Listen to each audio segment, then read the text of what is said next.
They're doing it for someone else to make money, as a matter of fact. Okay. So, having said all of that, let's get into it. So, yes, Maduro was kidnapped in the dead of the night. And a lot of people who were voting for Donald Trump because they thought he was the great peace bringer are now actually totally on board, with Donald Trump not being the great peace bringer. So, here's the thing, okay? A lot of people keep going back and forth on the timeline doing standpoint epistemology over, the bodies and spaces of Venezuelans, right? They're talking about how, like, ruthless and cruel of a tyrant Maduro was. They're talking about how bad Maduro was in general, how he may or may not have stolen the last election, according to at least some of the people that were election watchers and things like that. And none of that is actually relevant, because that's not the reason why America engaged in this action. And none of that's also relevant because we're talking about state action, right? State versus state illegal action. These are actions that took place that are completely and utterly illegal under international law. Not that international law has ever really mattered. Let's be real. International law only mattered as far as you could just justify American violations of international law by pointing to the initial suspected violation of international law, right? Like we get to go and dominate whoever the we want to. We get to do whatever the we want because we suspect the other side of violating international law. And in some instances, it does, right? Because in some instances, there are violations of international law. In some instances, you are actually going after like a despot, right? But the real reason is you're not actually going after a despot for some,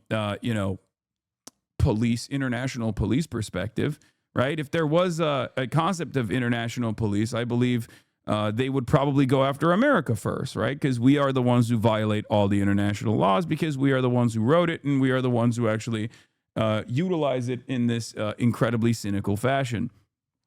So, I mean, we'd be doing it to Israel. We would be doing it to the United States of America if there was like any sort of ICC system that actually worked. Obviously, there isn't one. So, all of that stuff is completely ridiculous, right? All of that stuff is completely ridiculous. All that stuff is completely silly. This like demand for consistency, I find very strange, especially at a time when like Donald Trump seemingly is not even remotely interested or remotely invested in upholding the standard of like liberalizing the world or fighting for liberal democracy or fighting for democracy in general. It's not. And Donald Trump is not even making this argument at all, which in some respects, I guess I appreciate, makes my job a little bit easier. However, unfortunately, if we're being totally real here, liberals are still seemingly making this argument, right? Liberals are still seemingly making the argument that while Donald Trump is saying that he wants to do this for resource extraction, saying that this is illegal, saying that he has no plan or whatever for like what comes next, they still try to make it seem as though there is a plan out there. Or my favorite, which is what Chris Murphy did, which was once again complaining about Donald Trump's militancy, not on the virtues of anti-imperialism, anti-war, but instead complaining about Donald Trump's military action because it wasn't, it didn't go hard enough. Like we didn't actually implement a coup, like a successful coup, and we just like kind of left it hanging. I find that very funny. It's obviously Chris Murphy is a classic. This is a classic meme reborn. I know. I posted this on my Instagram as well. But yeah, for those of you who were living under a rock until recently, a couple nights ago, the American government finally initiated a bombing campaign on Caracas, taking out anti-air defense systems and also taking out the entire electricity grid of Caracas, the capital of Venezuela, as they went in with a bunch of helicopters. I believe it's like 150 aircraft total, and kidnapped the leader of Venezuela, right? A sovereign nation state. We kidnapped him and his wife in the dead of the night while he was in his pajamas before he was able to escape into his steel vault, apparently. And in the process, apparently, according to numerous sources at this point, upwards of 80 people died. There were a bunch of Cuban military as well that was in Maduro's personal security detail that died. I think it was like 32 there, and almost 40 Venezuelan soldiers died as well. And then the rest were civilians. Not that it matters, obviously, in the minds and hearts of the average American. It's just regular American cruelty. It's just a light day, right? The claims that the administration was making was that the Maduro government was actually engaging in this high-profile cocaine trafficking scheme alongside the FARC, the Marxist rebel groups, the Marxist militancy in Colombia. Now, what's really interesting about that is if you know anything about Latin American history, especially as it pertains to American involvement in Latin American history, you know that it's actually the exact opposite, right? It's exactly the opposite of this, where it is the CIA that is facilitating narco trafficking that takes place in Latin America, and they do it with regular frequency. They do it with tremendous efficiency. They do it to control not only the flows of drugs, but also to fund for their black ops and fundraise for their black ops, and also keep Latin American countries at bay with armed conflict. And it's rarely the socialist or the Marxist groups that are playing a role in this, even though they can in certain instances. Of course, yes, the CIA and the Contras being one of the most notable, one of the most famous examples, right? And you watch too many TV shows. I watch too many TV shows. That's interesting. I didn't realize that reading books was actually a substitute for TV shows. And instead, people who watch Jack Ryan to develop an understanding of why America must intervene in other countries' businesses will come in here with, Marvel movie style understandings of the world and accuse me of, watching too many TV shows. All right. So in any case, here we're going to keep blasting off. We're going to keep blasting off. Happy New Year for every single person that thinks that this is actually going to be good for them in any way, shape, or if you're not American and you're celebrating these actions, I have no respect for you. If you're an American and you're celebrating these actions, I have no respect for you either. But at least you have, you have reason to feel like this is an action that was done for you. You're still stupid, but at least like you're not as stupid as like, I don't know, some European moron who's running around being like, no, you don't understand. This is actually something that needed to happen. I'm so glad that it took place. If you're an American, you're still brainwashed, but at least you're getting a healthy flow of propaganda that makes you feel like anytime America actually engages in this sort of militancy, it somehow improves your material conditions when it very clearly doesn't. And maybe perhaps you are either too old to give a shit or too young to remember what the Iraq War was sold to Americans as and what it actually ended up turning into. And that's usually the issue with a lot of people's perspective on any kind of American militancy. It's always the same. Resource extraction is usually one of the primary goals here, and also ideological investment in fascism, or the Monroe Doctrine, or now they're calling it the Don Roe Doctrine. They want to ensure that their part of the hemisphere is like completely kept under control and completely dominated and servile to American interests. Usually the people that are in the country end up suffering the most. But oftentimes they sell this concept as a good thing. In the past, they used to sell it as like a great liberalization initiative, a great democratization initiative, whether it was a right-winger doing it or whether it was a liberal doing it, right? And yet now Donald Trump doesn't even do that. He doesn't even engage in that. He just straight up says it like it is. We're going to control Venezuela. And if they don't play ball, we will keep pummeling. We will keep blowing your shit up. And for people who think that gas is going to get cheaper as a consequence of this, you genuinely have the brain of a worm. I hate to say this to you, but gas is not going to get cheaper as a consequence of this. Okay? Not only will it take many, many years to fully start the refinement process, even if we procure the 300 million barrels of oil in the world's largest natural reserve, the very fact that it's heavy crude, and the very fact that there needs to be a tremendous amount of investment put in place to even build up this process, and the very fact that the current Venezuelan government is basically still the Maduro government without Maduro, makes things a lot more complicated, even though Maduro himself seemingly wanted to also play ball with American investment. So, it's just not going to make the oil cheaper for you. In any case, it will probably it will be good. It will be beneficial in the long run for America's leverage against Canada, America's leverage against China. It'll be good for the American State Department and the American interests. It'll be good for American capital. It will not be good for you. Just as though the Iraq War was not good for you. The only thing that the Iraq War brought to you is maybe your cousin having his foot blown off by an IED and a lifetime of medical debt and crippling PTSD. And maybe for you personally, I guess if you did go out there, you got your high school sweetheart that you married early on get by the neighbor, and then you came back to a broken home, and now you have to take care of someone else's child. Of course, at the end of the day, when all is said and done, you look back at the ashes of Baghdad and you think to yourself, what was this for? And if the answer is, at least we got to spread democracy in Iraq, well, you're an idiot, and it's probably better that you keep coping this way, right?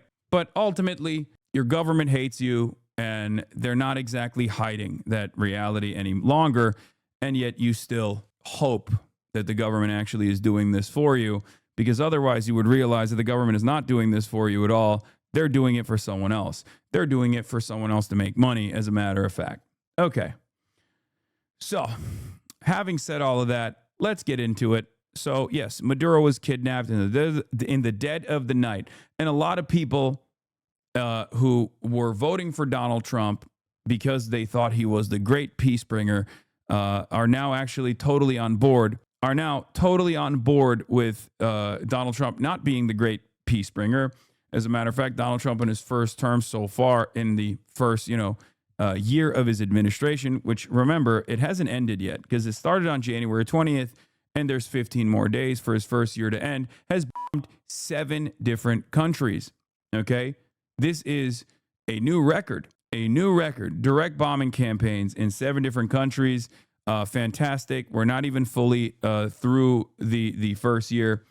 And hopefully we hopefully we don't get to see how much worse it can get, but who knows? I don't think things are looking too good. Okay. 8 wars resolved, 7 countries bombed. I have a lot of thoughts on this.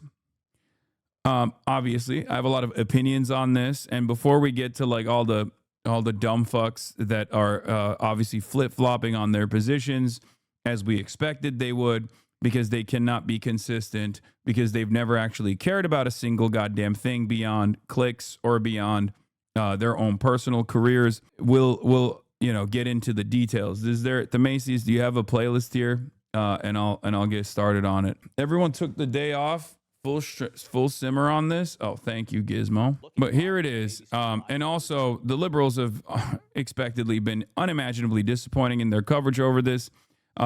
No one is calling it what it is. No one is calling it a kidnapping. No one is considering this to be unjustifiable, illegal, totally ridiculous. And everyone is trying to basically do propaganda in their own way. For the Republicans, they now admit pretty much that this is bullshit, right? Republicans pretty much recognize that this is done for oil, right? This is done for oil, and they like it. And it turns out that this is a good thing. It's a good thing to go to war with oil, even though Donald Trump personally railed against the Iraq War. As a matter of fact, it turns out this time is different. It's going to be different. Why is it going to be different? Well, there's no reason to assume that it's going to actually be different, but he just keeps saying it's going to be different, right?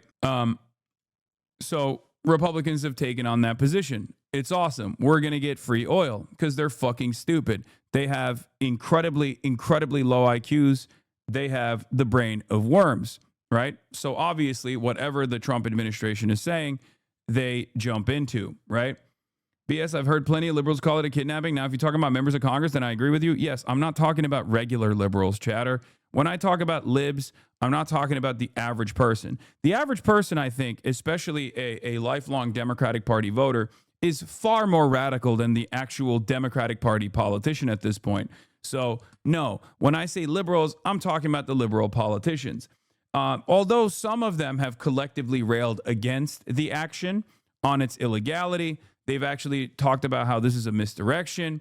Ultimately, they still run defense for the justifiable nature of this action by saying Maduro's a brutal, ruthless tyrant. He wasn't democratically elected, all this shit. Now, some of you may think, well, this is actually, ass covering, right? It has no basis in the action that took place here. So anytime you bring that shit up, regardless of whether you believe it or not, you're being a fucking idiot, because the average person, the apolitical normie that hears you say Maduro was a ruthless and brutal tyrant, but it's kind of ridiculous that we illegally extracted him. No one gives a fuck about the process, okay? When you say someone is a ruthless and brutal tyrant, who cares if you violated the law to actually take him out, okay? So you're just destroying your own argument that comes afterwards. And it leads me to believe that it's because you don't actually hate that Trump did this at all. You actually like that Trump did this. You just can't say it because you have to be politically polarized against Donald Trump, even though, you're kind of in agreement here and you just simply can't say it. So you just say this thing instead. You're like, oh, this is illegal and fucked up. And perhaps one of the greatest examples of this is Chuck Schumer and the way he's carried himself throughout this entire process, where on the one hand, he keeps saying, Trump said no regime change, but he's doing regime change. But then on the other hand, whenever he's asked directly whether or not he will take any hard actions against the Trump administration, by using any kind of power that Congress has, his answer always is, nah, not really. Not really, no. Okay, so you're not against it then. Thank you, Chuck Schumer. We get it. The social media astroturfing has been insane. In addition to the usual Twitter nonsense, even small Reddit India memes communities have been invaded with pro-war shit. Have you noticed this uptick? That's my entire life. So it's not in any way, shape, or form different for me. I take this position all the time. Whenever America engages in a war crime, I say it's going to be bad. This is a war crime. This is illegal. And it's going to have tremendous repercussions down the line that are negative. And it's also not being done for any sort of like American prosperity, but instead it's being done for American capital. And then people yell at me and they say, I'm a fucking loser. I'm gay. I'm socialist. I'm commie. I'm an America hater. I want non-whites to come and dominate this country, or any number of different idiotic things. Oftentimes, this used to be just the right-wingers that used to say it. Unfortunately, now liberals kind of say similar things as well. Liberal version of this is basically, if you don't like it, you should leave. They don't say white power in the same way that like Republicans do, but liberals will often also do a similar line of argumentation where they go, shut the fuck up. Why can't you let America have a W? We just want to feel like we got a W here. And then a couple of years later, they realize I was right, but that resentment carries over and they move on to the next thing, because nobody wants to feel like they were wrong, and nobody remembers what you said. They just remember how you made them feel. And I guess for a lot of liberals, I make them feel bad when I say things that they end up agreeing with later down the line. Whether it takes a year or 5, it doesn't matter. Especially in this increasingly increasingly kinetic media environment where the internet has exploded in popularity and mass usage, and the media cycles are very fast. It takes a lot shorter of a timeline for people to come to terms with with the impact of our actions. If it took like people 10 years to understand that the Iraq War was bullshit, it took people 2 years to understand that Israel was doing a genocide, in spite of the unimaginable amounts of propaganda coming from Israel and coming from American mainstream media. And regardless of that, people still came to the right conclusion there. People still saw the reality there. So here's where we're at. You're looking live again. ABC News live coverage here of the arraignment on these charges, narco-terrorism charges in federal court. Heavy security presence both inside and outside the court, as you can see. Because this is federal court, there are no cameras in the courtroom, but Aaron Katursky is inside, our chief investigative correspondent, with Nicolas Maduro standing. Aaron now reports that Judge Hellerstein read him the standard rights. I did not know of these rights. Your Honor is informing me of them now, Maduro said through an interpreter. How do you plead to the indictment, Hellerstein asked. That's the judge, of course. And here's Maduro's response. Quote, I am innocent. I am not guilty. I am a decent man. I am still president of my country. Nicolas Maduro responding again. That is the headline of the moment here, given our live coverage, that Nicolas Maduro has responded in court to these charges just moments ago. In the Western Hemisphere, Cuba will be next, potentially Mexico, potentially Colombia, as Donald Trump has mentioned. In Europe, he's talking about overtaking Greenland. European leadership will say nothing about it because they are servile dogs, as we have seen, especially with this incident that took place. And before people compare this to Panama, America already had a military base in Panama, and Noriega was already a CIA asset, and Noriega was not technically in power at the same time. So our previously installed military coup was taken out by the United States of America. Whether Maduro's popularity was waning or not is utterly irrelevant in this process. It is still a sovereign nation that won its sovereignty and continued to fight for its sovereignty in spite of the incredible amounts of sanctions, right? So there is no Panama comparison that you can make in this process, with the exception of the fact that they were done at the same day, January 3rd, only 36 years apart. So that's what's going on here. I mean, it's utterly ridiculous, totally unjustifiable. It's just straightforward. I wouldn't even say it's like imperialism, because we've actually devolved away from imperialism. Imperialism can be more complex than this. This is just ultimately colonialism. Okay, this is the OG shit. This is like when, the British Empire would just go in with ships, with boats, and dominate the native population and enslave them, right? It's kind of like that. It's a very clear-cut smash and grab. It's no longer as it doesn't even go through the same economic functions with the IMF and the World Bank, or it doesn't even engage in the legalese to justify this sort of action. It's just straight up saying might makes right. It's out in the open. We are the United States of America. We got hard dicks, and there's nothing you can do about it. And unfortunately, saying the quiet part out loud is not actually making a lot of our liberal politicians really reconsider their endless loyalty to American empire. It's actually, they haven't really changed their narrative. They're making it seem like there is a process here that needed to be followed, and they're not following it. And for the Republicans, they actually love the dumbified version of this, where they're like, hell yeah, baby, my dick is hard right now. It's the American cock, and everybody gets to see it, and it's awesome.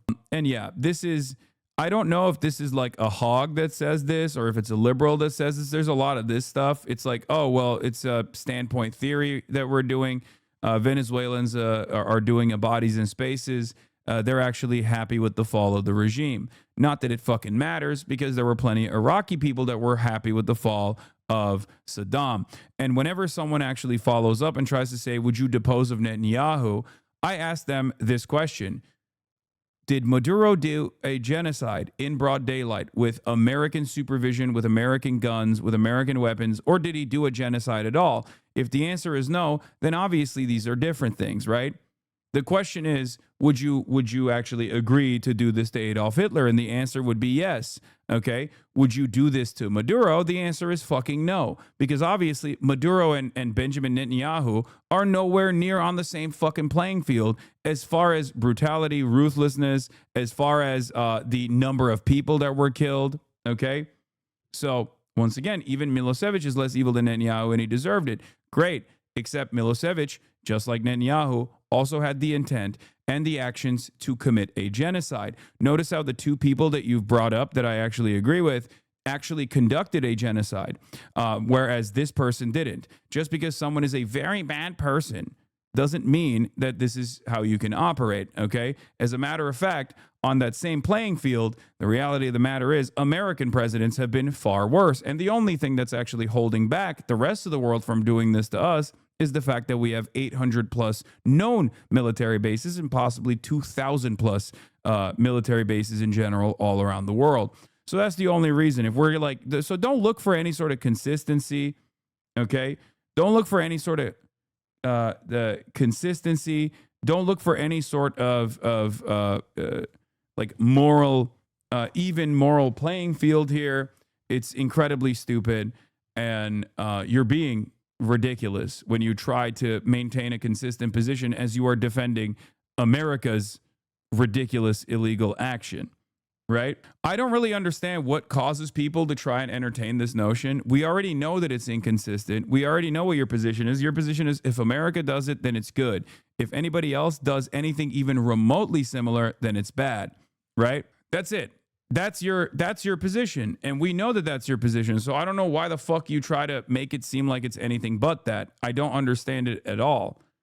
Why is it? People can be glad Maduro's gone and hate how it happened. It's like you're not listening. I don't listen to anybody that tries to do this ridiculous thing, this ridiculous like bodies and spaces bullshit. I don't do this. I don't care. And as I've explained to you over and over again, the Iraqis celebrated the fall of Saddam as well. And then they realized perhaps this wasn't the best thing that could have happened to Iraq. Okay? Ask Iraqis who actually, with the exception of Kurds that at least have their own autonomous region now, okay? Ask the Iraqis how they feel about Iraq now, and they will tell you something entirely different. Not that it matters, because you're not listening to what I'm saying, okay? But that's it. Yeah, we have seen a million versions of this over and over and over again. It's completely ridiculous. We can include Ukrainians in this convo now, too, at this point. Yeah, Ukrainians unironically don't even understand what is about to happen to them, because I think this is a new multipolar world. And instead of having a multipolarity argument, instead of having a multipolar world between the two ideological planks of communism and capitalism, you now have regional superpowers that will basically do whatever the fuck they want in their own backyard. And the hope for non-nuclear countries that want to maintain their sovereignty is that their masters are nice, okay? Their masters at least give them high-speed rail or something, right? Because there is no more sovereignty in the world. There is no more nation state in the world unless you have a nuclear arms, unless you have a nuclear arsenal, and you consistently do ICBM deployments to showcase that you do have the capability of sending those nuclear arms all around the world. So let's be real. That is the reality. And if you are, if you're the head of a state that is not under the NATO nuclear umbrella, for example, if you are a non-aligned country, if you're a third world country, you're fucked unless you have nukes. So that's it. And hate to say this because everybody always says I'm a China glazer, and I'm sympathetic to the notion of not posturing against China. Obviously, it's not a secret. I've talked about this quite a bit, and I do love me some Chinese development. But there's only two countries in this triple multipolarity conversation that we're having that are at least willing to fucking go out to bat and engage in straightforward militancy. Russia to a much lesser degree, America obviously being the top country that will actually go out and fuck you, right? But sorry, hold on one second. But China is not doing shit, okay? Is not. China is very clearly not doing shit. Russia to a much lesser degree is crazy. Yeah, much lesser degree in comparison to the United States of America. This doesn't mean that Russia is not behaving in a belligerent way. They are. Obviously, Ukraine is one example of this, and their actions in Africa is another example of this. But Russia to a much lesser degree in comparison to the USSR, for example, right? And certainly to a much lesser degree than the United States of America. right? You are going to find it incredibly difficult to convince Venezuelans that have been subjugated by the Chavez Maduro regime for 2 decades that it's a bad thing that Maduro's out. The problem is the U.S. will not give Venezuelans the freedom of choice to what happens next, and they will pillage endlessly. Yeah, I don't really care about convincing Venezuelans that don't like Chavez or don't like Maduro. I just only care about explaining what is happening right now and what will happen next. Because at this stage, if you are a Venezuelan living in diaspora and you've heard the Donald Trump administration, after starving your economy in the first term and then offering you temporary protected status in the aftermath of that, only to use you as a talking point in the election cycle to basically say every single one of you is a rapist, drug dealer monster that must be deported to CCOT. If you think that guy actually gives a fuck about, Venezuelan safety and security or Venezuelan sovereignty, you're fucking delusional, okay? If you're stuck between a rock and a hard place, you have to make the calculation. Do I think that this guy who has run the country in a way that I despise, who has actually, arrested, apprehended my friends in student protests and things like that, is he actually better or worse than the American government? And the answer, unfortunately, for many of you that don't realize this, is that the American government will always be worse. There are a million examples to show you throughout the world. And I've talked about my own personal experience with this as well. I despise Recep Tayyip Erdogan. Recep Tayyip Erdogan has been in power for 25 plus years at this point. He is rebellion. He's horrible. But a coup did take place in Turkey. And that coup was conducted by America's parallel state, the Fethullah Gulen Muslim cleric living in the Poconos, who had designed a completely parallel, what you would consider a deep state, a completely parallel state, and Erdogan's forces actually purged this parallel state. And I stand by that, regardless of the fact that I despise Erdogan and can't even fucking go back to the goddamn country because I'm not a fucking moron, okay? Erdogan, for all of his faults and failures, it was still better than an American CIA operative running the country. That's it. So before the diasporoids try to fucking hit me with this line of argumentation, I have personal stake in the matter in my situation. You know what I mean? I've lived through it. Those saying, quote, I am innocent. I am not guilty. I'm a decent man. I am still president of my country. Yeah, that's not what we're here to do at this moment. The judge then asked if Maduro has read the indictment. The counsel, about whom we just spoke, answered for him and says, also, you're a rube if you think whether or not someone is a dictator as long as they align with America's interests. The U.S. does not care if countries are democracies as long as they help our oil companies. Anyone who thinks this and had nothing to do with Maduro being anyone who thinks this had anything to do with Maduro being a dictator is a sucker. Exactly. Like, I'm not going to fucking I'm not in a big hurry to defend Maduro's form of governance, but partially because it's utterly irrelevant in this conversation, right? Like, it's just completely irrelevant in this conversation. And anyone that tries to make that the fixture of this conversation is, even if they're doing it because they genuinely fucking despise Maduro, is a bit of a rube, okay? You're doing propaganda for the American government that the American government isn't even doing. And that's what's even funnier. At least with Iraq, they tried to present this as like liberalizing Iraq, presenting democracy to Iraq. They're not even doing that. So why are you doing it for them while they're also in the same breath saying that you're a fucking rapist, drug dealer, baby decapitator that needs to go to a fucking slave labor prison in El Salvador? It doesn't make any sense. Hasan, I love you, but you are delusional thinking that the American government is worse than the Venezuelan. Yeah, I know. I know. This is my first time encountering this stuff. American intervention, this is new to me. I had not known that. You're right. Iraq, much better off now. Libya, much better off now. In so many circumstances, when America comes in and just fucks everything up, they oftentimes do a much better job, you're right, than whoever was in charge prior. Again, you can keep saying this over and over again, but the proof is in the pudding. And the reality of the matter is a lot more people are seemingly aware of this process, especially because it doesn't even help a single goddamn person other than, oil and gas giants in general. So you can keep making this argument, but,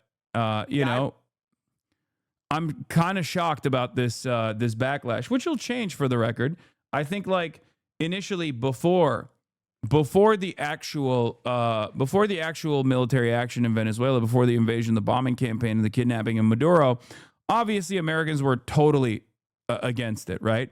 Not that it fucking matters. We do whatever the fuck we want. The American government, I'm saying, does whatever the fuck it wants to do, and there's not really much you can do about it. And I guess the best you can do is hope that it doesn't come and knock down your door one day, right? Which it can happen. So, having said that, however, in spite of the propaganda, I think given the fact that so many Americans experience distaste from the global war on terror that was an abject failure, I think there is a lot of negativity around this campaign, with the exception of the fucking hogs who are LARPing as CIA operatives in my chat. Let's take a look. Really surprised if this turns This is out a real to be holy positive Toledo for Donald moment for Trump, or at everybody. least support for this operation. Why? U.S. military ousting Venezuela's president beforehand. Look at this. 47% opposed, just 21% of Americans favored. The unsure was higher than the favor, 29% versus 21%. Yeah. To get this. This is before the military operation took place, for the record. This is before the military operation took place. So let's take a look at the numbers 39% afterwards. of Republicans favored it. People are saying, oh, this could be a wag the dog moment. I have to ask, which dog are they wagging the tail of? Sometimes these numbers change when an operation is seen as successful, but we just don't know. Yeah, we just don't know yet. Yeah, we don't know. We're trying our best to make this look good, though. Let's be real. Because that is precisely what they're doing. That is precisely what they're doing. And this is how uniparty consensus is formed, right? If the Republican Party is the abusive, violent, militant party in this equation, the Democratic Party can be seen as like the enabling factor, right? The normalizing factor. The Democrats themselves don't actually go out to bat, with the exception of like brain-broken ogres like John Fetterman. But many of the Democrats will turn around and say, oh, well, you didn't do it the right way, even though it's totally justifiable, even though we would have done a similar thing ourselves. But also at the same time, we would have just gotten like the proper clearance ahead of time. It's never usually about the action itself and the impact of said action. It's how you're engaging in the action. It's always a process conversation. It's always a process argument, a procedural disagreement that the Democrats have with the Republicans. And if you're just like a regular ass dude following this along, why would you not agree with Donald Trump at that point? You look at someone going, well, Maduro is a ruthless tyrant and a despot, and he's fucking awful, and all the Venezuelans are celebrating this action, but you shouldn't have kidnapped him the way you did. Who is that argument for? Right? If I'm a regular dude and I haven't really thought about this stuff at all, and I see this guy that looks kind of like, Latin American Saddam Hussein, getting what's coming to him, because everyone, including the fucking liberals, are saying this is, this guy's a fucking brutal despot, a tyrant, ruthless, all this shit. Okay. And one side is saying, yeah, he was a brutal tyrant and we're stealing his fucking oil. Sucks to suck, bitch. We're the United States of America. And the other side is saying, yeah, he was a ruthless tyrant, but it's actually really fucked up that we're stealing his oil. And it's also really fucked up that we actually, kidnapped him without following the proper process. You didn't ask us if we had a say in this. Yeah, obviously the side that's saying, yeah, get fucked, he was brutal, ruthless fucking tyrant, who gives a shit if we're following the law or not, is going to win in that conversation. It's just like, I always find myself asking, who is this for? Who is this argument for? Right? Like, oh yeah, this guy was a ruthless tyrant, but you didn't kidnap him the right way. You didn't abduct him the right way. It's like, what do you mean? What right way? If you're saying he's fucking Adolf Hitler, but Latin American, everyone's going to be on board with kidnapping Adolf Hitler. The fuck?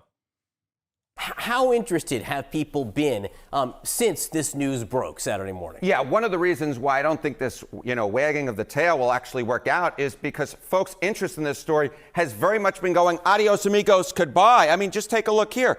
Take a look here. Google searches for Nicolas Maduro. After peaking this weekend, down 70%. Down 70% versus Saturday. There was a peak on Saturday, but John, then the interest went, see you later, goodbye. And more than that, we can look at history, right? We can look at history. Look at another time we went into a foreign country, right? Take a look here. Google searches for Maduro at the peak, 74% lower than when we went into Pakistan and got Osama bin Laden back in May of 2011. And that had a little bit of a boost for Barack Obama, the president back then, but it was very much of a fleeting boost. So the bottom line is, you look at these numbers. Yeah, also, bin Laden did 9/11. What is the 9/11 comparison for fucking Maduro? Like, yeah, no shit. Yeah, there is a, like, you can talk about the legality of that operation or whatever, but like, what the fuck did Nicolas Maduro do to America or Americans, right? Like, nothing. Like, there is no connective tissue, okay? Unless we are, I guess, a nation that only cares about some of the most reactionary fucking, some of the most reactionary population that happens to preside over Doral. Like, that's it. That's the, you know what I mean? It's like a 9/11. It's like a million 9/11s for them. Like, that's Maduro existing is like a million 9/11s for them. It's just dumb as fuck. It makes no damn sense. There's fleeing interest in the story and way less interest than we had back during a military operation that did provide a boost to Obama, but not really one that was long lasting. Interesting to see if that changes over the course of the week with football over, but this really does show that people stop paying attention pretty quickly on Saturday. Yeah. In terms of what happens next, obviously the United States says it's running Venezuela, but what do the prediction markets say? Who do they think will be running Venezuela? Yeah, who do we think is going to be leading Venezuela? Look, it's a little bit of a cluster car. Oh my fucking God. Oh my God. And it's like sponsored gambling. We're gambling on who America will let lead a sovereign fucking nation. I like that Maria Corina Machado is at 20%, by the way. Edmundo Gonzalez is like the fucking the person that's at least like the guy who you got Delcy Rodriguez, who's the vice president, who's now the interim president. Okay. She is through and through a Chavista, as far as I understand, even though the operation itself was a little bit suspicious and worthy of scrutiny on whether, like, what level of involvement existed within the Venezuelan administration, within the Venezuelan government. But I like that the very clear-cut CIA operative here that has been trying to fucking do this for decades now has had her moment in the spotlight, and boom, instantly she's cut out. And maybe even for a very pathetic and very selfish reason. But once again, sucks to suck. I mean, I think she's a disgusting little creature anyway. I don't give a fuck about her perspective. And I hope people understand that the Nobel Peace Prize has maybe the same level of authority as like the FIFA Peace Prize, if we're being real. Okay? So yeah, we'll obviously talk about the Maria Corina Machado part of this equation as well. It was pretty funny. Insanity. Sources close to the White House told the Washington Post Trump lost interest in backing Venezuelan opposition leader Maria Corina Machado to lead the country because she accepted her Nobel Peace Prize rather than demanded it be given to Trump, which was viewed as the ultimate sin. I don't know if this is 100% valid. I know it's like fun to say Trump is a fucking baboon. And this is one of those, like, Trump is not doing Venezuela coup. Trump is not doing a Venezuela coup the right way type argument that you hear from different sides of the State Department. I'm sure there's like disagreements. Remember, there's always different planks in the State Department. Okay? There's always different planks in the State Department. You're going to have like the reasonable coup guys. They're all pro coup, of course, but you're going to have some guys who are like, you're not doing the coup the right way that we were supposed to do it. And you're going to have other people in the State Department who are just like, whatever Trump says goes. So I think like there's probably a little bit of friction happening internally. And that's why you're seeing these sorts of reports coming from Washington Post, New York Times, and other places where all the reasonable State Department guys are actually very upset. This statement was, of course, repeated by my favorite 2028 presidential hopeful. Where is it? Oh, Chris Murphy. Here it is. Chris Murphy says, they got rid of Maduro, but let Maduro's corrupt thugs stay in charge. It's mostly because they just want their oil friends to get rich, and Maduro's crowd might let them. But I guess it's also because the pro-democracy opposition leader was actually righteous, and that's bad. This is, of course, Chris Murphy, who once famously said in the first Trump administration, we tried to do a soft coup in Venezuela, and Trump fucked it up. And I could not believe it. I thought that was an unbelievable admission. It's like, you're supposed to be a Democrat, brother. You're supposed to be the anti-war guy. Remember? The anti-war Democrats? Do you guys remember that? Of course you don't, because all of you are like at most 30 fucking years old, and you have never actually experienced a Democratic Party that even entertained the notion of being anti-war, because shouts out to Barack Obama. So yeah. Maybe some of you that are older remember a time when the Democrats at least tried to present themselves as anti-war, and all of that went away with the global war on terror. But yeah, Chris Murphy attacks Donald Trump from the right here. Didn't think it was possible to attack Trump from the right on this, but here we are. Very, very funny to imply Trump's oil friends wouldn't get rich with Machado. Machado herself has made this central to her political project. This is literally all she talks about. Machado was begging in a business conference in Florida to allow her to run the country and install her as a puppet leader so she can give all of the natural resources of Venezuela to those who want to rape and pillage it to foreign capital. So it's very strange that he's making it seem like Machado was the pro-democracy choice here. Get the fuck out of here, okay? But once again, this is the same Chris Murphy who in 2020 said, then it got real embarrassing in April 2019. We tried to organize a kind of coup, but it became a debacle. Everyone had told us they'd rally to Guaido, got cold feet, and the plan failed publicly and spectacularly, making America look foolish and weak. This once again goes back to the same thing that I always say. American foreign policy is bipartisan. American foreign policy is uniparty.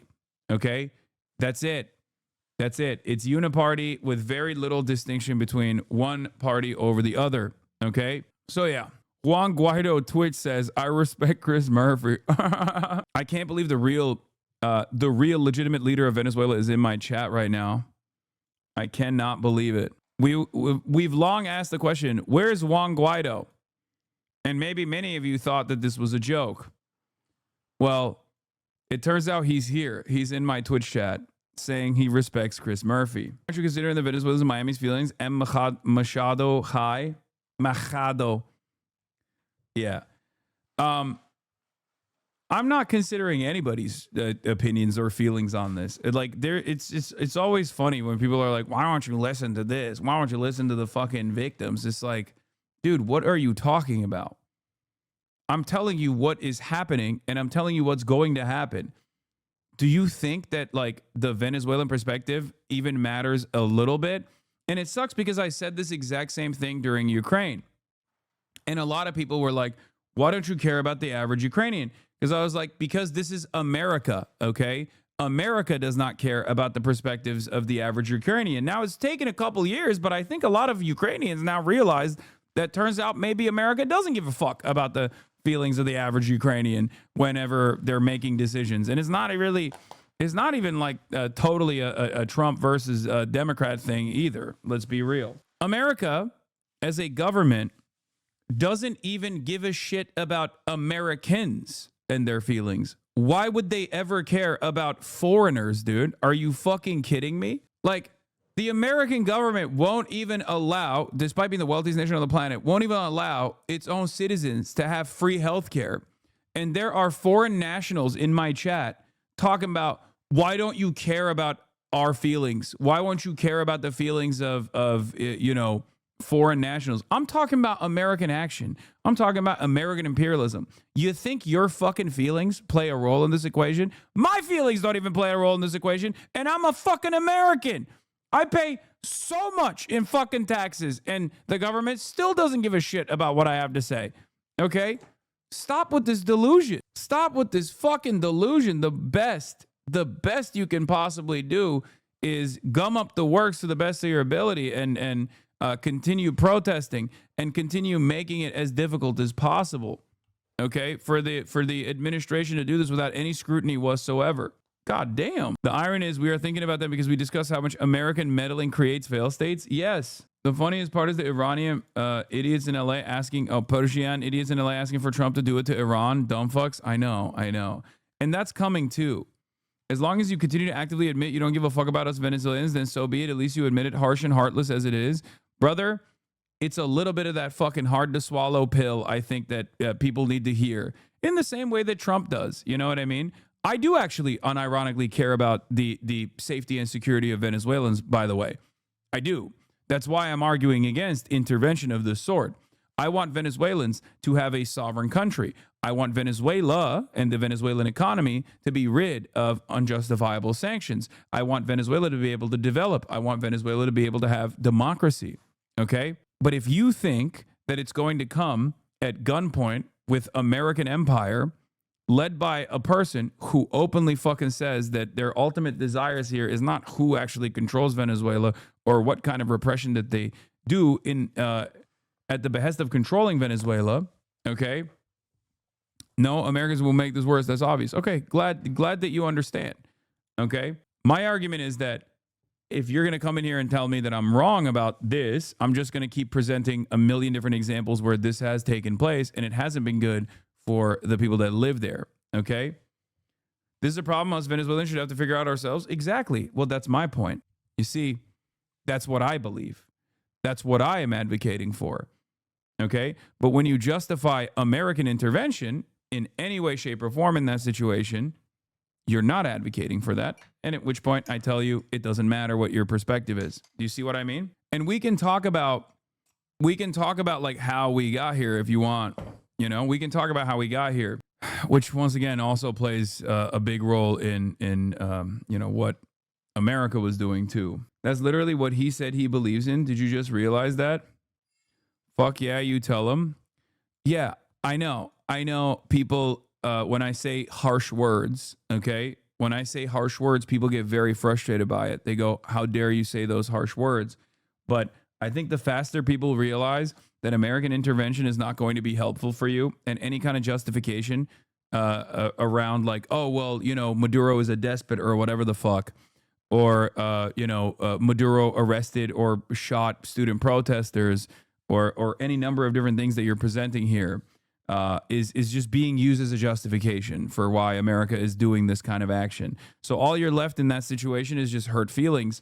But, you know, neither you nor myself have any say in this process. I'm just here to tell you that any kind of like, oh, well, you know, Maduro was bad, and I'm glad that this like very bad president was able to do something that was ultimately good. It's not going to lead to a better future for Venezuelans at all, given the many different examples we can point to. Okay? It actually takes away from autonomy and sovereignty for Venezuelans when you have American intervention of this sort. Okay? American intervention of this sort that didn't start with Donald Trump began far before Donald Trump. Donald Trump is just the one who went with it and said, we're going to do the maximum thing that we that no one would do in other circumstances. We're going to do it because I'm fucking crazy enough to do it. That's why I also get annoyed at people saying like, this is just Marco Rubio's personal pet project. Like, no, it's not, man. This is America's fucking project since the Venezuelan oil company, the petroleum company existed. Okay, this is not new, and it's not even 15 to 25 years. Okay, this has been going on for a very long time. Venezuela is one of the first countries in the Western Hemisphere that actually found oil. They found oil even before they fucking knew what to do with oil. Basically, they've been extracting it since the 1800s. Okay. Like, and the company, the Nationalization Initiative, did not start under Chavez, which is also somewhat false. The Nationalization Initiative started far before Chavez in the 70s. The only difference with Chavez, just like with Mossadegh, is that they wanted to fucking take ownership over the contracts. They wanted to take ownership over how the extraction was taking place, who was actually making money off of it. Okay, this is they're also literally, the American government is also literally saying they're furthering the Monroe Doctrine. You know, it's not like this is not a new concept at all. This is just Trump playing along with the same uniparty protocols that the American government has always had, working at the behest of capital, making sure that they control all fucking resource extraction in their own backyard, as they like to say, you know, the Western Hemisphere. So yeah, that's where we're at. Yes, Chavez just finalized the expropriation by killing the contracts and kicking out American management. That's it. How is that not like Mossadegh? No, I said it's exactly like Mossadegh. It's the exact same thing that happened with Mossadegh. And we all know what happened to Mossadegh, right? In Iran. Ugh. It's ironic because American repression for years and years, for decades, okay? American intervention and American repression for decades takes root within this country, whether it be Venezuela or Iran, right? America has very sophisticated means of going in and finding wealthy people that have business interests in thwarting communism, thwarting socialism, or any kind of socialization initiative. So they tap into the, Chamber of Commerce, as they did in Venezuela. They tap into the big billionaires that own media companies, that own grocery chains and whatnot. And then they actively foment discontent. While on the other hand, they also apply heavy sanctions and carefully excise Venezuela or any other foreign adversary that we've declared a foreign adversary because they want sovereignty over their own natural resources to not participate in the global marketplace in the same ways that they normally would. Okay? And then year over year, the economy worsens. And while there is still active intervention and active interference from the CIA, from the American government, obviously, as the economy worsens, volatility increases, people get more mad. People say, I'm starving. What the fuck are you doing? Why are you not giving me food? Okay? So then there is real protests that build up on top of the discontent that was fomented by the Western world, okay? Oftentimes by the CIA. And the leaders of this discontent are oftentimes like nationals themselves, nationals with a different ideological investment or nationals with a different goal in mind. Oftentimes the goal is domination and control over the resources anyway. And then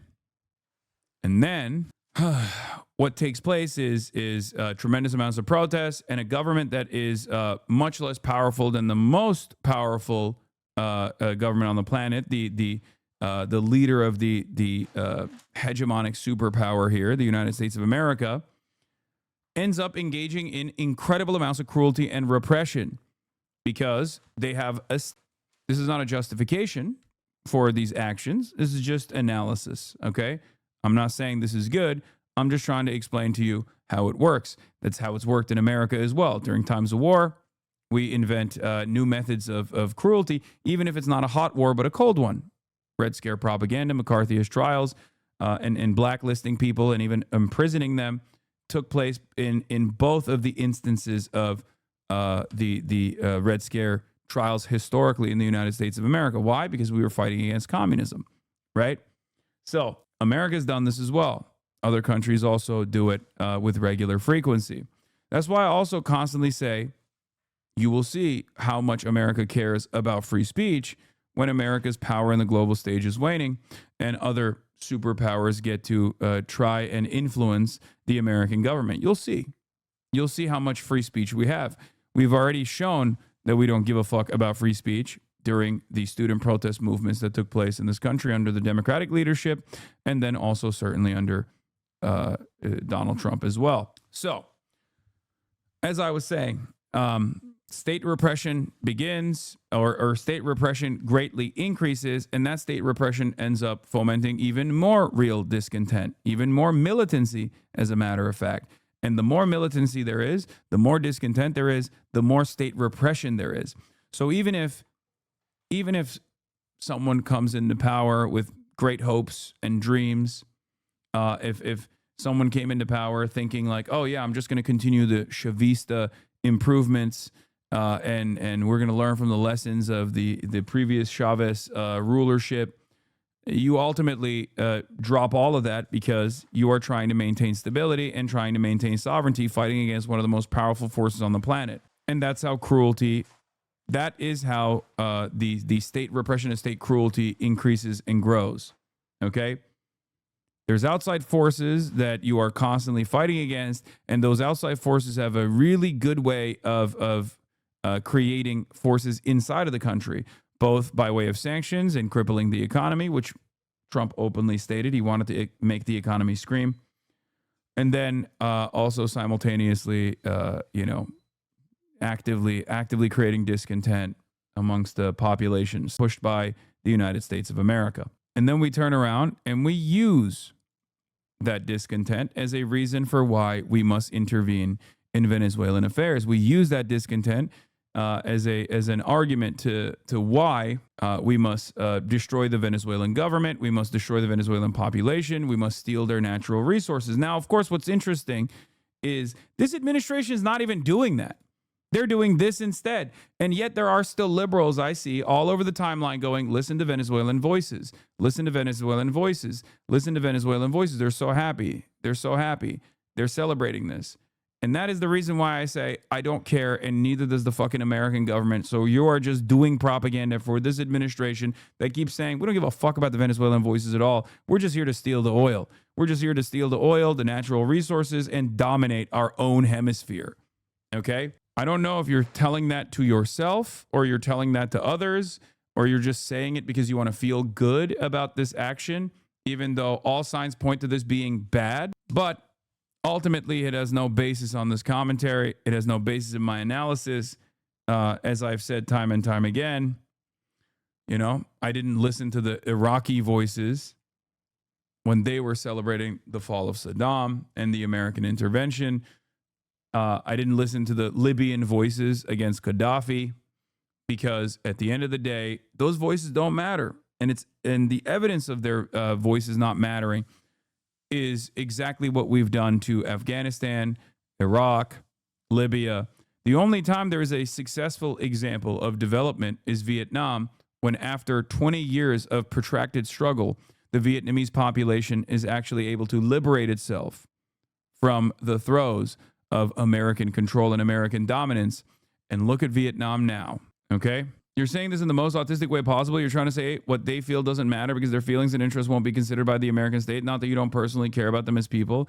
Yes, you're right. I'm saying, of course, I care about the safety and security of Venezuelans, which is precisely the reason why I'm arguing against this kind of action. But if you're going to come in here and use standpoint epistemology to justify American imperialism at a time when the American government itself is not even fucking entertaining that notion that like Venezuelans' safety and security is a primary focus here, you're being a bit of a dupe. Okay? Like I said, America doesn't even care about American citizens. Why the fuck would they care about Venezuelan citizens? Let's be fucking real. It's been summarized for him and that he understands it. Maduro then waived the public reading of the charges, says he will read them himself. The judge did then read him his rights. He acknowledged his counsel, Mr. Pollack. Then the judge read essentially his Miranda, and then Maduro said he did not know of these rights, but that he is now informed. And then Maduro went on to plead not guilty. Wow. He says, I am still president of my country. Right. And he says that for a number of reasons. I would imagine, number one, because that's the way he sees his situation. Number two, Manuel Noriega, the Panamanian dictator who was taken into custody in the Bush administration. This is not a good comparison because Panama was under military control by Noriega, who was already a CIA asset. Okay? You already had an American military base. It's very different than a full-blown sovereign fucking nation. Okay? And the president of a full-blown sovereign nation that has fought long and hard for its sovereignty. And we heard from Bill Barr earlier today. He was the AG in charge of overseeing that at the Department of Justice at the time. But the head of state immunity is the one that he knows he can press, that he will try to use to defend himself, that I have immunity because I am the head of state.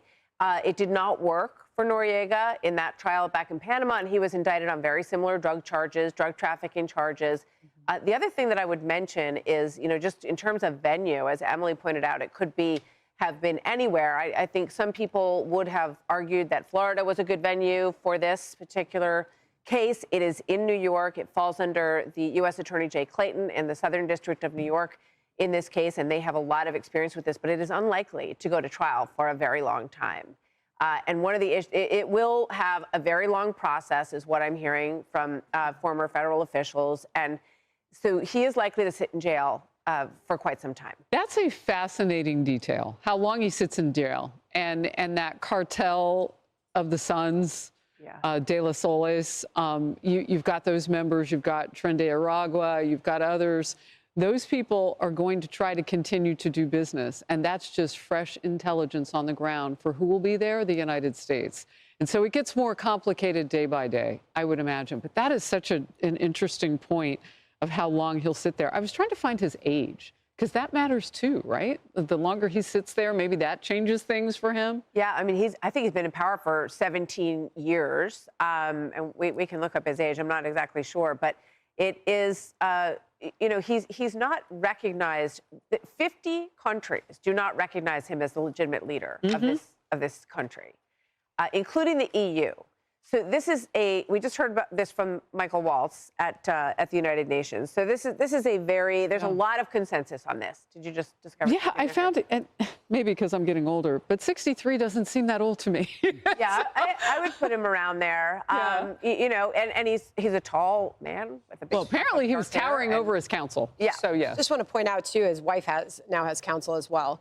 Texas Attorney Mark Donnelly filed motion to be admitted as counsel for Celia Adela Flores de Maduro. So I believe that there are something is happening with her right now, according to Paul's notes in the room. It appears we are getting a sense of a very defiant Maduro in this courtroom, insisting he has done nothing wrong repeatedly to the point where the judge. Dude, it's awesome. We just make up fake charges. We just do a very open, broad daylight kidnapping operation. And we're like, well, in our domestic rules, we've decided, in our domestic laws, we've decided that you've done a crime. Sorry. And then everyone talks about it like there's any legitimacy here whatsoever. It's interesting. I think that attitude-wise, I'm noticing a shift here, at least in the way that like the American government is operating, where clearly the American government is saying like, nah, we don't really give a fuck about any of this stuff. Like, we just want the oil. We want to dominate Venezuela. Who gives a shit? And yet both Fox News and also New York Times and everybody else is like trying to make it seem like there is any sort of legitimacy to any of the actions that were taken. I think, if I'm not mistaken, you always wanted to move past liberal democratic values. No, I want the actual. You always wanted to move past liberal democratic values. Respecting the sovereignty of other countries is one of those liberal democracy values. What did you expect? No, brother. I want actual dignity and respect for other nations. Okay? That's the difference. Liberal democratic values is a fake patina that they slap onto it to do fascism the right way. Okay? By claiming process. By claiming that there's any sort of democratization initiative taking place. I first and foremost want people to have dignity, want people to live good lives. I want them to be rid of American imperialism. Okay? My argument against the liberal international order is that they utilize process and paperwork and make it seem as though there is a standard here that they're applying, when in fact, there is no real standard when America decides to do whatever the fuck it wants. Do you understand? Good point by chatter above. This would only be legitimate in a UN court or ICC, not a domestic American trial. He's not an American citizen. He has not done a crime in America. If he's done an international crime, should be an international court of The Hague. No, the argument that they're making, that's why they're using drug trafficking as a charge. They're saying that like if there's a criminal that is like, you know, actually trafficking drugs in the United States, like okay, I'll give you an example. Okay, I'll give you an example. The Honduran president, which Donald Trump recently pardoned. Okay, that is a former head of the state.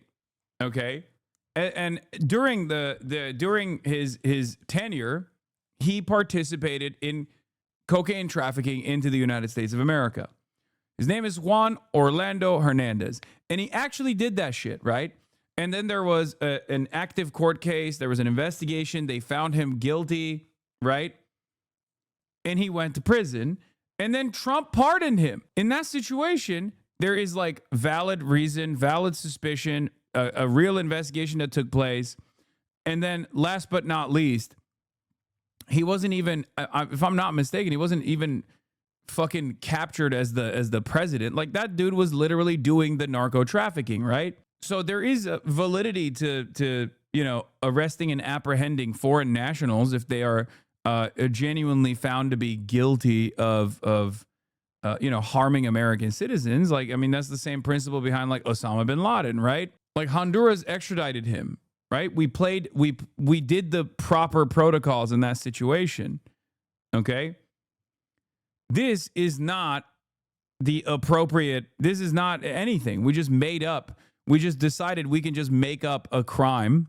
Okay. We decided that we could just make up a crime, kidnap this dude, okay, bomb the fuck out of its capital, kidnap him, and then make it seem like there's any sort of real legal process taking place here. And what a lot of people don't realize is that this completely violates the sovereignty of every fucking country in Latin America. And that's the reason why they're doing it, right? If you don't fucking play ball with us, we come into your country, we say, hey, you have to have, Chevron dominate your country. You have to have Walmarts in every fucking corner. We will enslave your population to work in Amazon distribution facilities, right? Right? We don't want to use China anymore. We want to use Mexicans. And if you say, no, I don't want to do that, the fuck? I don't want to enslave my population. That's insane. We go, oh, well, you're a narco trafficking hub. Turns out, sorry. Now you have to be lasered. We'll abduct you in the middle of the night and we'll ship your ass to the Southern District of New York where we'll throw on like a fucking sham trial. And whoever we install in your place will play ball. That's it. That's what America is doing. And it's not like they're hiding that they're doing that. They're just straight up saying it, which is why I find this extra strange. Like, unless you are a straight up die-in-the-wool hog, okay, unless you are a straight up dumb fuck Republican, and if you are a dumb fuck Republican, I can explain to you how none of this stuff actually benefits you either, from a totally selfish perspective too. But unless you're like a dumb fuck Republican, how the hell well, at least the Venezuelans are celebrating or whatever the fuck, you know what I mean? Like, do you not realize that this is exactly what happened? You're supposed to be a little bit smarter than this, right? Like, at least liberals are supposed to be a little bit smarter than hogs, but I think like American imperialism is so calcified in the collective consciousness of Americans that they just cannot even remotely think of anything but like America's kind of still doing the right thing, even when they're doing it the wrong way. No, they're not. They're not doing the right thing at all. They're doing the wrong thing, and they're doing it the wrong way. Has had to stop him from talking. Yeah, and he said, well, we could talk about the 4 counts and the fact that you want to, say that you're not guilty to all 4, but we're not doing it today. I want to bring in Carrier Bond. Yes, explain how it's good or bad from a selfish standpoint. I already did earlier, but I'll repeat it once again. The Iraq War was not good for anyone. It was not good for the soldiers that were there. It was certainly not good for the Iraqi civilians that were slaughtered ruthlessly. It was not good for the power vacuum that created in the aftermath of Saddam being taken out. We destroyed and destabilized this massive country. And it was good for a couple people, though. It was good for Dick Cheney. It was good for Halliburton that got fat contracts, which Dick Cheney was literally the president of Halliburton and or the CEO of Halliburton before he became the vice president. It was good for all of the oil companies, right? Because then they got to extract the previously nationalized Iraqi oil fields, right? And it was good for, I guess, like young upstarts in ISIS that were presented as like the connective tissue between Iraq and 9/11 somehow.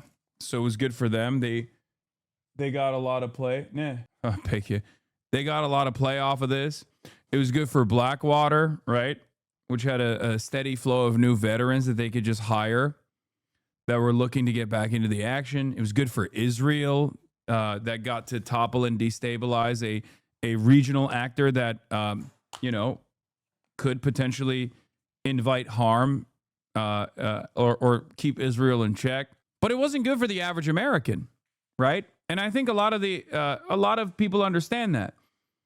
That's partially why I compare this to like China, who at the same time, while America was engaging in this like endless military adventures all around the fucking world and doing American imperialism, China was focusing on development, right? And that's precisely the reason why they were able to improve the material conditions of the average Chinese citizen over the same time frame.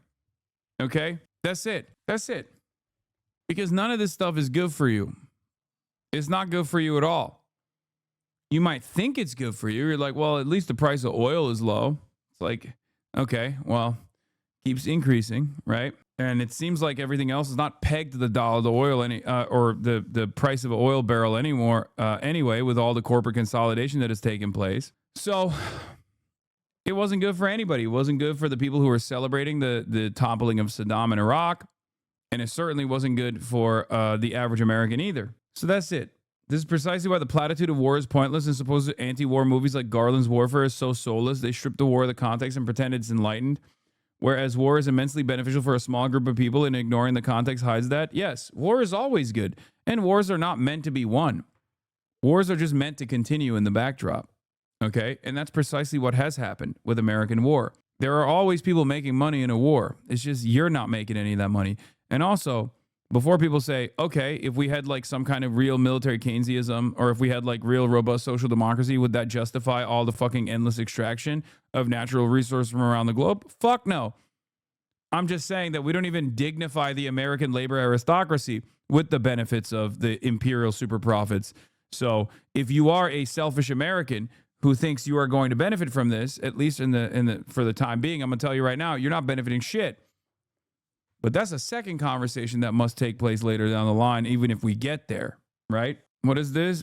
From a locked friend. I know I keep stating various variations of this take, but so far the only people Trump bombed who dug in and committed to a protracted fight on Allah won for all intents and purposes. He's obsessed with kicking in rotten doors, but the minute he meets real resistance, he bails. Oh, it's true. True. That's also true. You have to fight back. If might makes right, then the only way you can survive is by making it as costly as possible. Right? That's it. That's it. Again, we have a team of people who are watching this for us, legal experts, and we also have Paul Morrow, who is a legal expert as well, former NYPD, and has been inside that courtroom many times. He's at the courthouse. So, Carrie Urban, I want to go to you now about the defiance that we are hearing reported inside the courtroom. And was that anticipated? Does that matter? Interesting take, Hasan. It's not an interesting take at all. It's just objective reality. With respect to what took place between Iran and Israel, they didn't fucking stop because they came to their senses, or they didn't stop because they became woke. They stopped because Iran was depleting the fuck out of their defense systems. That's it. Interesting take, Hasan. Not what I heard last week. Yeah. Wait, what? This has been my perspective and something that I have described over and over again for especially the last 2 years. This is not even like bias framing or anything. This is just a analysis over objective reality. I'm not giving you like a unique take here. It is difficult. It is difficult to achieve your goals if the other side is making it difficult for you.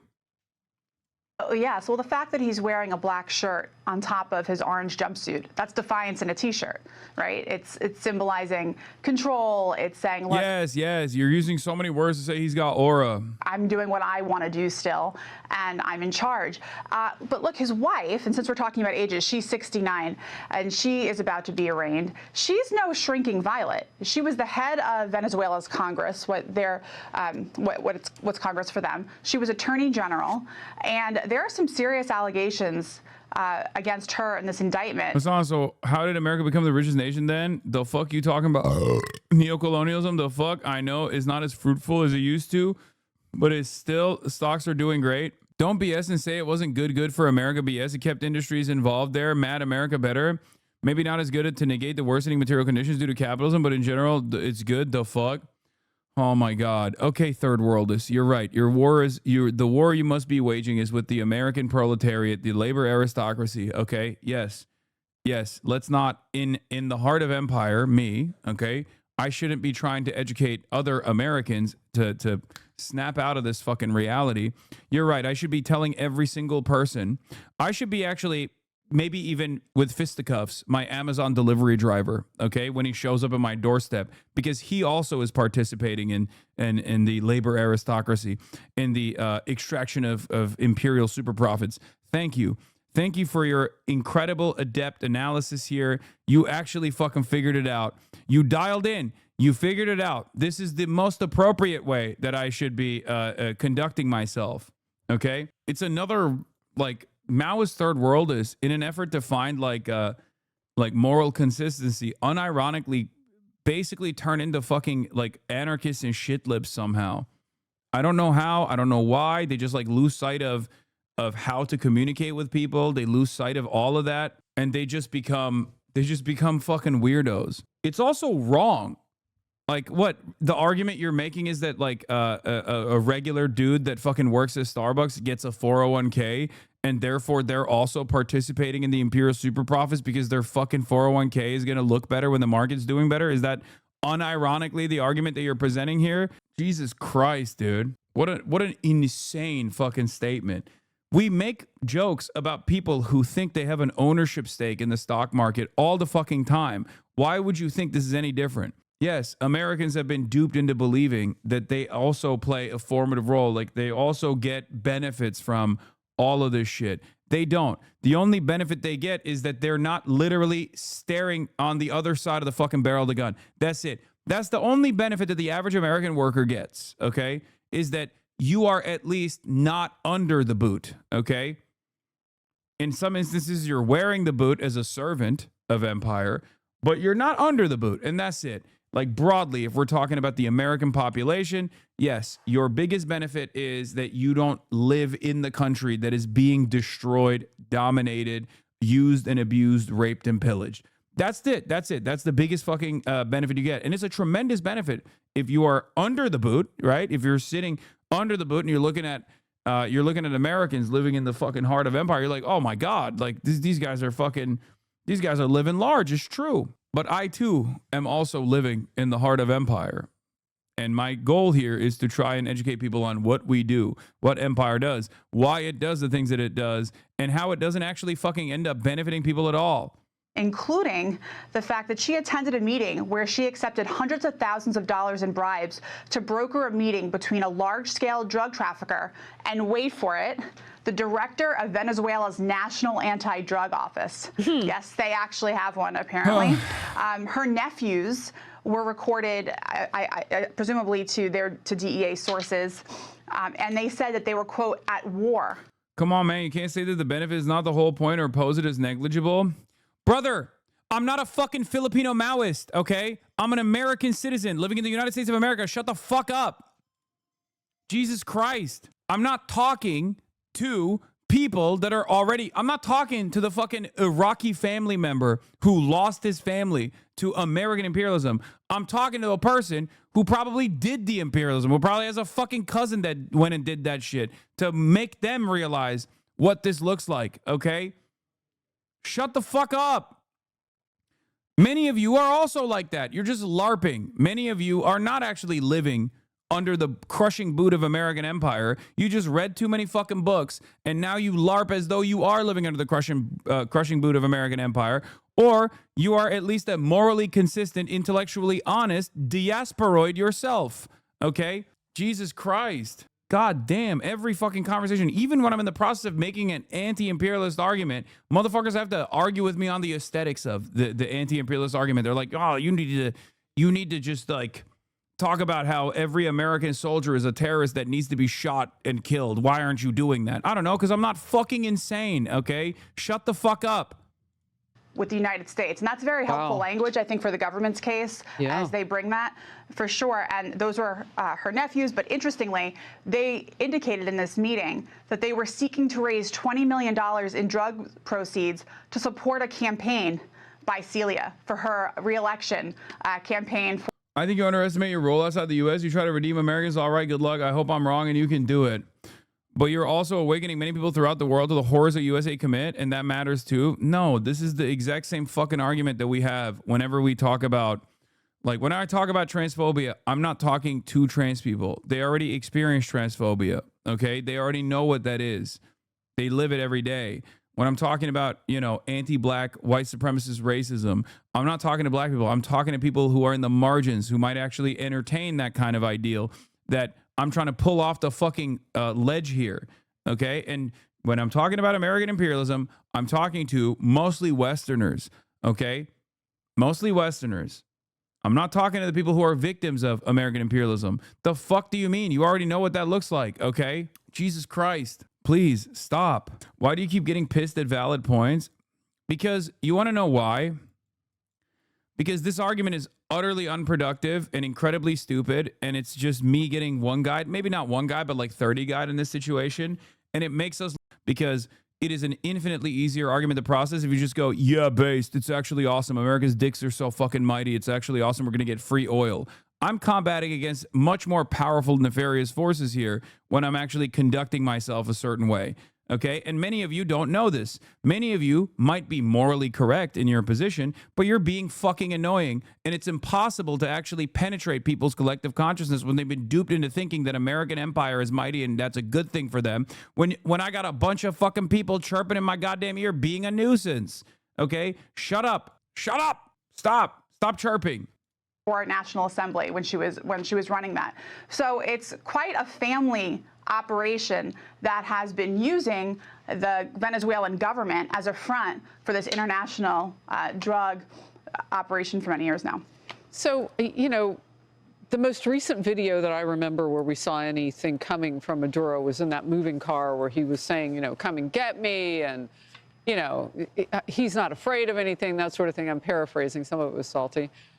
But I'm curious to know what's being seen in court today. Is that the individual who was anticipating being taken? They were trying to go into, you know, a locked room. They were trying to get away and hide in their protective room, and they couldn't outrun our U.S. military, he and his wife. Yeah, that's right. And look, this is standard processes of justice that's happening right now. They're being arraigned. They're entering their pleas. They are, we're seeing who's representing them. And his wife, it seems like, is up next.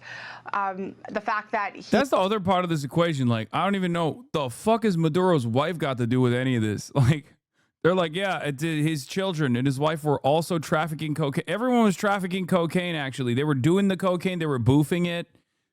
And they were doing it. And also they had guns. Yeah. They had machine guns that they were going to traffic cocaine with. He wants to read, apparently, the charges himself. I think you just said that out loud. I didn't see that in the notes, but that's quite interesting as well. He is, I think, like Martha was pointing out, you know, he is very much wanting to portray to the world, I am the president of Venezuela, I am in charge, and I'm not going down without a fight. Now, of course, because of the Noriega precedent and this being a very, I think, open and shut law enforcement case with the added benefit of defense. Yeah. Remember when they were trying to say Maduro was trafficking fentanyl and they completely dropped fentanyl and now they're saying it's actually cocaine? What happened? I thought the argument was that Maduro was trafficking metric tons of fentanyl into the United States of America. And now they're not even doing that. Fentanyl is not even mentioned once in the 25-page indictment. Not once.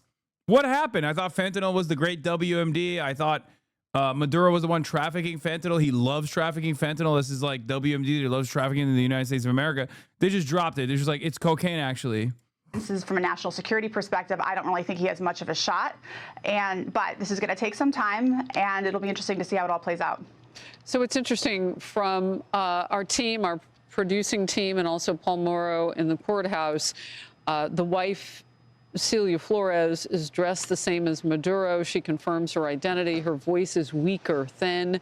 She waives her charges being... By the way, this is no different than like in the Roman Empire. They would parade the fucking like heads of like tribes that they from inside of the city streets, like in a triumphant manner to like get all the fucking peasants and everybody else to like, yeah, triumph, like the Roman triumph, the spectacle of it all. They did the exact same thing with Maduro, with like the doors open and like all this fucking you know, the perp walk that they made him do, all this shit. It's just a way to say like, look how fucking powerful we are. Like, look, you see that? That's the head of a state right there, and we just kidnapped him in the dead of the night like it was nothing, right? And I think maybe it works for some Americans. Maybe it makes some Americans who are utterly powerless and very insecure feel like they have some kind of power in their lives, right? They fall for the spectacle in the same way that like the Roman peasant did, I guess. I don't know. But ultimately what's happening here, what's taking place here is that this is a threat to every other country. America is now saying, look, we can do this. We've always done this to countries that we already dominated. Like, that's why Panama is not the best example here. But basically they're saying, like, you know, we can do this to any nation on the planet. If you don't fucking abide by our needs, by our demands, this could happen to you. And what's crazy about it is that if the rest of the world realized what was going on and actually had some kind of backbone, they could apply an international standard. They could actually apply some pressure to America. They could put a dent in the American imperial armor, but partially because they also stand to gain from the same systems, you know, endless third world extraction at the behest of their own capital owners. And they have been elected into positions of power to maintain the same exact system.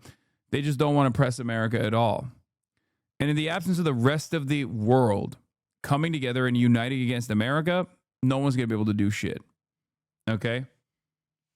That's it. No one is going to do shit. To her, overall, Maduro comes off as defiant. The wife seems defeated and small. That's our team making these observations. And she says that she's pleading not guilty, quote unquote, completely innocent. So we are hearing from her at this point, Carrie. Yes. Well, she's entering her plea. This is part of what you see at an arraignment. But again, she was a power player in Venezuela politics and government. And, you know, in the indictment, the government all. What? Why every country combined still couldn't invade the U.S.? Okay, stop. That's such a stupid argument. America has nuclear arms, man. We're not talking about an actual fucking invasion. This is like the same with Israel, okay? It's pressure. It's pressure points. It's destabilization. It's crippling the fucking economy. Like, that's not...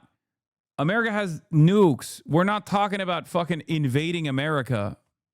Also, I'm American. I live in America. I don't want America to be invaded, okay? Like, I'm saying that there is a much better way to go about this, but that requires the rest of the international community. Okay? Yes, L, I know, I'm very selfish. I'm very selfish because I don't want fucking nuclear holocaust to take place, dude. What are you talking about? It's the same reason why I say I don't want Russia to be invaded either, okay? I'm not Russian. What are we talking about? Shut the fuck up. You guys are so dumb. Oh, God. Also alleges that both she and her husband maintained their own personal groups of state-sponsored gangs to facilitate and protect their drug trafficking operations. I mean, this is extensive, powerful stuff here. And she appears to be right there with Maduro all along. In fact, there's some local reporting that I was looking at earlier that has suggested along the way that she may be even more. Let the goat speak on it. I don't fully support Trump taking over Venezuela, but come on! People have suffered under Maduro forever. Getting him out is at least some good, right? Was U.S. intervention good for Libya, Iraq, Afghanistan? Be real for a second. But look, people are celebrating in Venezuela. If the This is the only AI usage that I find to be appropriate. Ayatollah got ousted in Iran, people would celebrate too. No Venezuelan perspective will change U.S. foreign policy patterns. If every U.S.-led regime change caused more instability, worse living conditions, and long-term chaos, why would Venezuela magically be different? Okay, but at least the economy will grow. Sounds like a win-win. Grow for who? ExxonMobil? Chevron? Wall Street? What happens is simple. Maduro gets replaced by a Western-backed strongman who sells off oil and resources to U.S. corporations for pennies. But that still helps rebuild, no? No, that's extraction, not development. Trump literally said controlling oil reserves was a strategic... Yeah, like, look at Africa, dude. Okay? Look at Africa. Oh, so much development took place, dude. What do you mean? No, we as America, we in the Western world, we do not want these places to actually develop, because if their material conditions improve, then we can't continue extracting the natural resources for pennies on the fucking dollar. There is no real development taking place. The only development that will take place is logistical supply lines, okay? That's it. That make the extraction easier. there is no real development that takes place. It doesn't translate to like better building standards or better homes and more buildings in general, or a robust infrastructure. The infrastructure only helps with the extraction. It's always logistics. Okay, look at India. It's not you get roads, okay, that you can't even fucking use because you don't even have money to purchase a car or anything like that. But the only development that takes place in this process is development that does not improve the material conditions of the average person, but instead development that improves logistics, supply chains, makes it easier to extract the resources. You don't get to see a piece of that at all. Interest. This isn't humanitarianism, it's corporate foreign policy. So this wasn't done for the people? The illegal act of kidnapping Maduro and claiming Venezuela does not benefit American citizens nor Venezuelans. It benefits rich oil corporations who do not have your best interest in mind. This ain't about fighting dictatorship or drugs. It's about expanding capital. Always has been. Follow for more. I don't fully support My goat, Comrade SpongeBob, Comrade SquarePants. Check the comments if you think you can take it. No, you have freed us. Oh, I wouldn't say freed, more like under new management. As a Venezuelan, and then it's Agartha Charlie Kirk. And then the no dictators card when a dictator is removed. Don't disrespect Patrick like that. He isn't that dumb. Yeah, I do some. This time it's different argumentation, but I think I've been a little bit too aggressive with people, and it probably doesn't look good for those who are just coming in, who are confused and trying to understand it. So I recognize that I probably should dial it back when I'm coming across as very harsh to people that go, what about the perspective of the Venezuelans? But like, I've just heard it so much. This has been my entire political commentary career where it's like, oh my God, dude, like, it's just, what do you say? What do you say? What do you do? Like, real regime change hasn't been tried yet. You don't understand. This time it's going to be good. This time it's going to be good. This time it's going to be good. It's not. It's not. And your perspective from the American foreign policy position doesn't matter. And it's not even like, it's not as though the American government is even presenting themselves as giving a shit about your humanity at all. That's what's so crazy. Trust me, bro. This time is different, bro. Just one more regime change, bro. This time it'll work, bro. We get the oil, bro. Trust us. We'll be a win-win, bro. Previous attempts were not done well. We learned from them, bro. You know what's funny? Trump is saying that. The 2002 coup was more crazy because once they got into power, they disbanded the parliament, the Supreme Court, the Electoral Committee, the Attorney General, etc. Why has this not even been mentioned by anyone? Because that one was different, bro. This time is different, bro. Ironically enough, I think Trump wants to do regime change, but also does low-key recognize, I hate to give him credit in any way, shape, or form, but I do think the reason why they don't want Machado and the reason why they're trying to work with the current administration does feel like they just understand how difficult of a process it is to just like literally send in the military and do the exact same thing Iraq style, right? Because like they know, no, it's not because Machado took his peace prize. That's the Wall Street Journal, Washington Post fucking argument.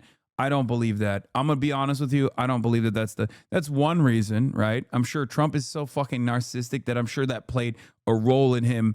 That probably pushed him over the edge, right? But the reality of the matter is there are still smart thinkers behind him. They're evil, but there are intelligent people in this process. Because if they were simply looking at this like as Iraq 2.0, instead of analyzing this from the perspective of a post-global war on terror administration, they would just do Iraq 2.0. They would just do fucking shock and awe, all this shit. I'm not giving Trump credit. I'm giving the State Department more credit in still having some semblance of analysis here in enacting their cruel agendas. Okay? They're a little bit more rational than you guys think they are. And I think that they recognize that Maduro arming the fuck out of the local population, okay, and the amount of influence that they still have over the military, right, led them to realize that they have to at least threaten the current administration by doing this to Maduro and then force them to play ball. Because as I said before, let's say they didn't just do this, but put Machado in power, right? They brought Machado in. There would be insane strife on the streets. Okay, everybody who is currently saying like, oh, but the Venezuelans are dancing, they're throwing parades. Would there be people that are excited that like, the Chavistas are gone? Sure. Will there be Venezuelans who've been duped into thinking that Chavez is a bad guy? That attitude is done. The Bolivarian revolution is over, all this stuff. Certainly there would be some people, right? There's hogs in every country. Okay. And there's also some good reason to feel excited at the prospect of having or thinking that there will be new ownership over the country, right? Because, if you have been protesting against this administration and your friends have been killed, then you're obviously not going to be happy about Maduro at all or his administration at all. That makes sense. So there will be people who will dupe themselves into believing that like this will be good for them. There will be people who have like real interest in revenge, right? However, Machado is a true believer and really believes Trump was bringing democracy. They needed someone realistic and cynical to work with. You are deluded, okay? No, Machado is not a fucking true believer that thinks Trump is bringing democracy. What are you saying? Oh my God, it's so hard for me to fucking be chill about this stuff, okay? No, she has been an active thorn on Chavez's side as well as Maduro's. She is a fucking CIA asset, brother. What are you, or sister? What are you saying? She is no different than Juan Guaido. Is that the reason? Because she's such a firm and committed believer in fucking real democracy in Venezuela that she was begging Israel for intervention to push America to the best of their ability? That's why she was like, oh, Israel didn't do a genocide. Israel's so awesome. We're going to put the Venezuelan embassy in fucking Jerusalem. That's really how...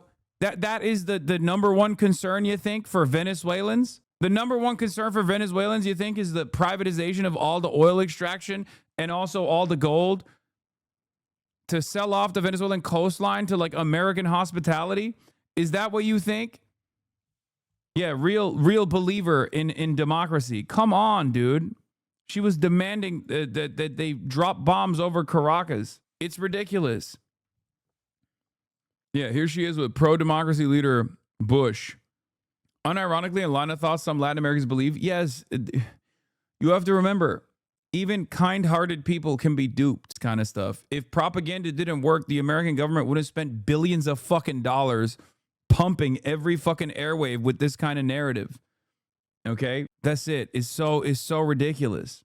In any case, where was I? Before I was talking about shut the fuck up, Hasan, honestly. Jail Maduro for life. Maduro rot in jail. Maduro will rot in jail and Latin America's happy. Y'all left is really defending a dictator. LMFAO.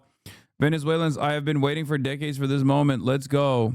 Venezuelans have been waiting for decades. Can y'all leftists be happy for Venezuelans? Holy shit.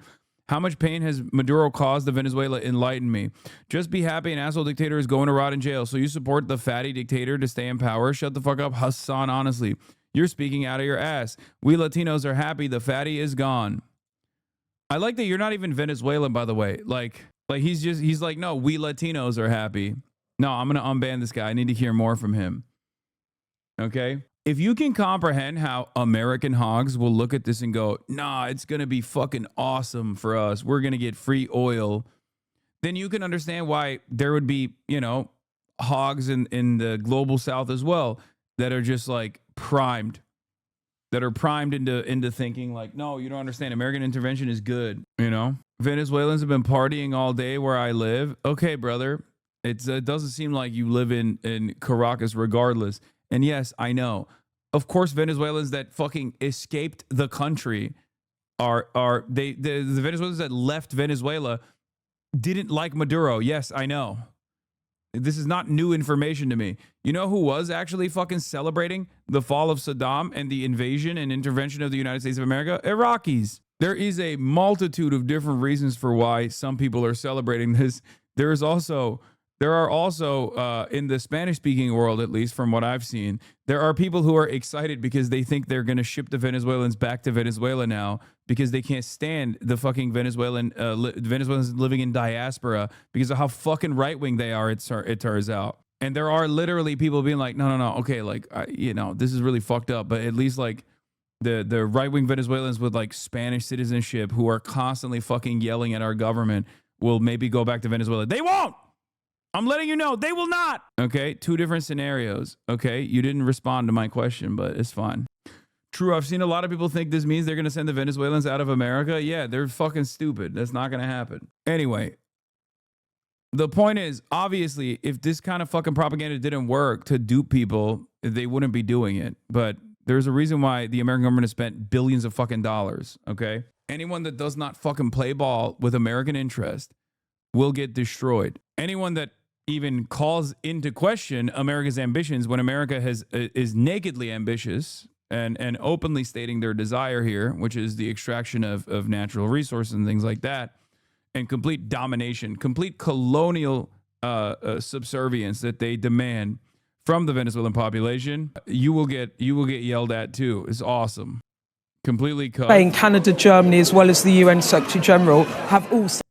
Dude, this is awesome. I love hearing from Keir Starmer on this stuff because, like, he is Mr. Cuck Chair, okay? Said that the US has violated international law. Has the US violated international law? Well, international law is really important. It's the framework, and it's for the US to set out its justifications for the actions that it's taken. But it is a complicated situation. No, it is a violation of international law. What the fuck are you talking about? It literally is. It straight up is. It doesn't matter. It doesn't matter. It's just... There is no, like, analysis here. It's just a straightforward violation of international law. Even Noriega was, okay?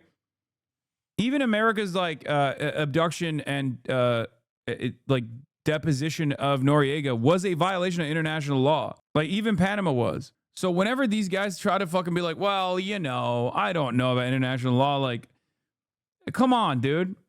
Yeah, and what's worse is they're also trying to do this. Like, they're also trying to do this with the fucking Greenland thing. British minister cannot say the U.S. should not invade Greenland. What an ally Denmark has. Dude, it's so crazy because Trump is literally looking at this and salivating. He's like, I'm going to take Greenland. I'm going to take... Fuck it, dude. Colonize France. You know what I mean? Fuck it. What can you say? You can't say anything. You can't do anything. Donald Trump's going to fucking literally come over and be like, actually, you know what? It's not just Greenland. Denmark is mine too. What can you say? Nothing. It remains a complicated situation. So you're not going to say whether you think the most important thing is stability and that peaceful transition to democracy. That's what matters to Venezuela above all else, and that was the position we took before the weekend. It's still our position So now. you're not going to say whether you think they have or haven't, just to be clear? I'm going to be clear that I believe in international law. I've long been an advocate for international law. I'm absolutely clear that is the framework that applies. Okay. Obviously, it'll be for the US to set out their justification in relation to the action that they have taken. You don't want to call it out. France, Spain. Dude, he's so brave. I don't think you guys understand the bravery necessary to be Keir Starmer, okay?